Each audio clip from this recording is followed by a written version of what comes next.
aumento da popularidade do esporte atraiu cada vez mais os anunciantes.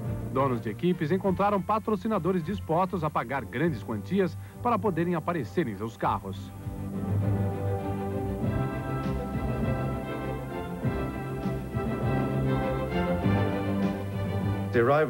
A chegada do patrocínio em 68 e o fato de passar a dominar o esporte com certeza provocou a mudança da Fórmula 1.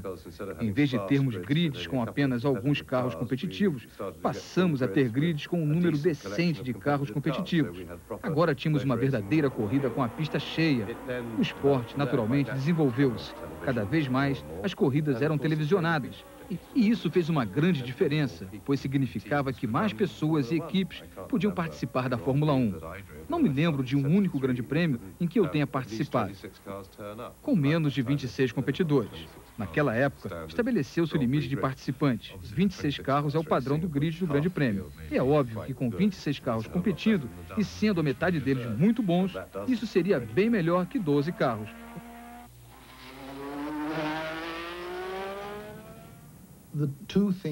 Duas coisas que mudaram e estão interligadas são o patrocínio e a tecnologia. A tecnologia se desenvolveu porque vencer tornou-se extremamente importante. Há mais pessoas trabalhando melhor. Vencer é importante porque traz verbas.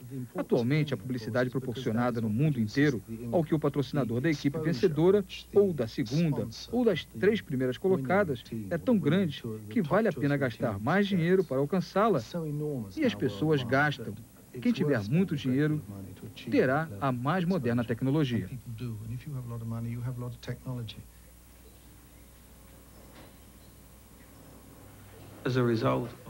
Como resultado do afluxo de capital proveniente dos patrocinadores, a Fórmula 1 tornou-se a vanguarda da tecnologia automobilística.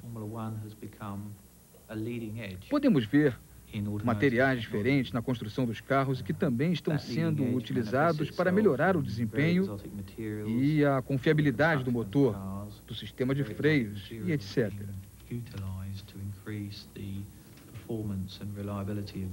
Olhar para um carro de grande prêmio é quase como olhar para um laboratório ambulante.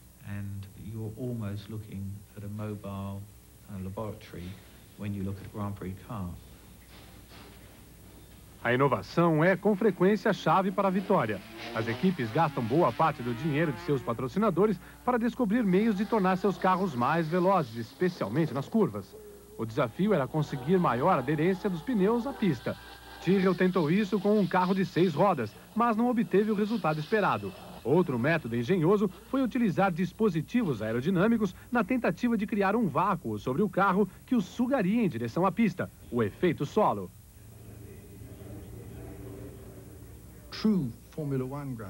Até o final da década de 70, não haviam sido alcançados verdadeiros efeitos solo na Fórmula 1. A única exceção foi Bernie Ecclestone, que conseguiu na Brabham, colocando o ventilador no carro, o famoso carro ventilador. É claro, o método funcionou. Disseram que o ventilador era para resfriar o radiador e produzir a sucção.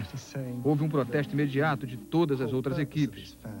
Lembro-me de Bernie dizendo que o único propósito daquele ventilador era resfriar o motor. Dessa forma, o radiador seria resfriado, como em qualquer carro normal. O carro venceu um único grande prêmio em 78, depois foi proibido de competir. A melhor solução foi a da Lotus, os John Player Specials.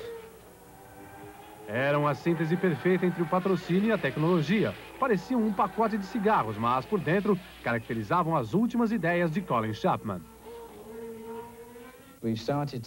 Havíamos começado a dominar o fluxo de ar sobre o carro. Acho que este é o modo mais fácil de descrever o que fizemos. Fomos os primeiros realmente a usar aquele fluxo para aumentar o peso aparente do carro que o empurra para o solo, aumentando a aderência dos pneus. Colin Chapman pegou a ideia de um jovem engenheiro e disse: "E acho que pode dar certo." Forneceu todos os recursos, deu todo o apoio e ajuda necessários para dar certo e proporcionar resultados. Não aconteceu do dia para a noite. Só conseguimos dominar essa tecnologia após um período de 2 ou 3 anos. O piloto número 1 de Chapman era Mario Andretti. Ele foi se aperfeiçoando mais e mais à medida que corríamos. Eu descobria coisas enquanto pilotava e ele fazia as modificações na engenharia. E poderíamos chegar lá, melhorando o carro. Naquele momento estávamos apenas engatinhando, mas foi assim que tudo começou.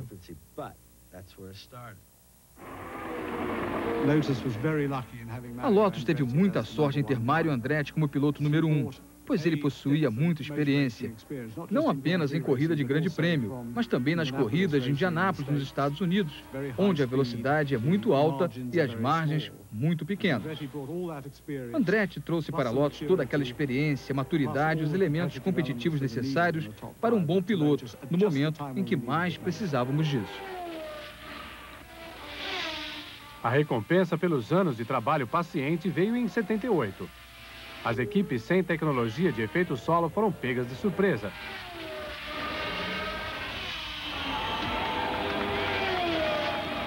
Andretti ganhou 6 grandes prêmios. Seu companheiro de equipe, Ronnie Peterson, ganhou outros 2. A Lotus ganhou o título de construtor e Andretti tornou-se campeão mundial. Para alcançar a Lotus, as outras equipes tiveram de investir na nova tecnologia. A Lotus, por sua vez, buscava ideias ainda mais inovadoras, mas conseguiu somente fracassos que lhe custaram caro. A equipe Williams, por outro lado, aperfeiçoou a ideia básica do efeito solo de forma tão eficiente que Alan Jones venceu o Campeonato Mundial de 80.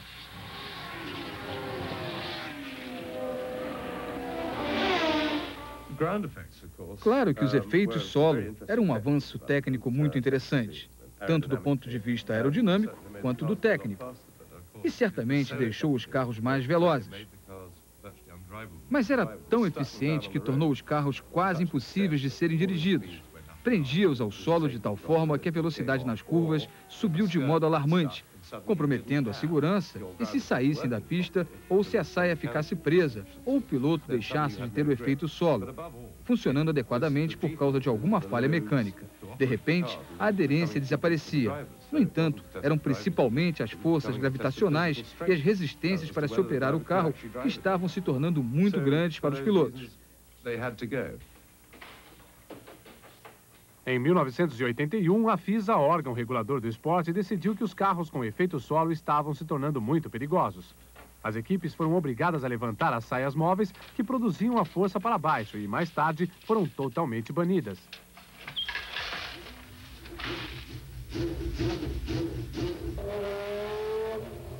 Entretanto, à medida em que uma revolução técnica desaparecia, outra ocupava o seu lugar: a turboalimentação. Grandes fabricantes, ofuscados pelo sucesso de equipes pequenas e seus efeitos solo, respondiam com um aumento enorme da força do motor. A Renault, já em 77, apresentou o primeiro carro de Fórmula 1 turboalimentado. O turbo forçava a entrada de combustível no motor sob pressão. Era uma tecnologia cara que levou tempo para ser desenvolvida. Em 79, os Renaults ocupavam a primeira fila do grid. O turbo entrou na Fórmula 1 porque as regras foram escritas de modo a permitir turboalimentação, superalimentação ou qualquer outro nome que se queira dar a isso. A Renault foi a primeira grande fabricante a introduzir essa tecnologia. O ponto básico de seu argumento era que com a superalimentação obtinha-se muito mais potência de um motor menor. As dúvidas a respeito do turbo deixaram de existir em 79, na ocasião do Grande Prêmio da França. Era uma corrida dramática. Jean-Pierre Jabouille e René Arnoux, ambos da Renault, chegaram respectivamente em primeiro e terceiro lugares, após uma dura batalha com Gilles Villeneuve, da Ferrari.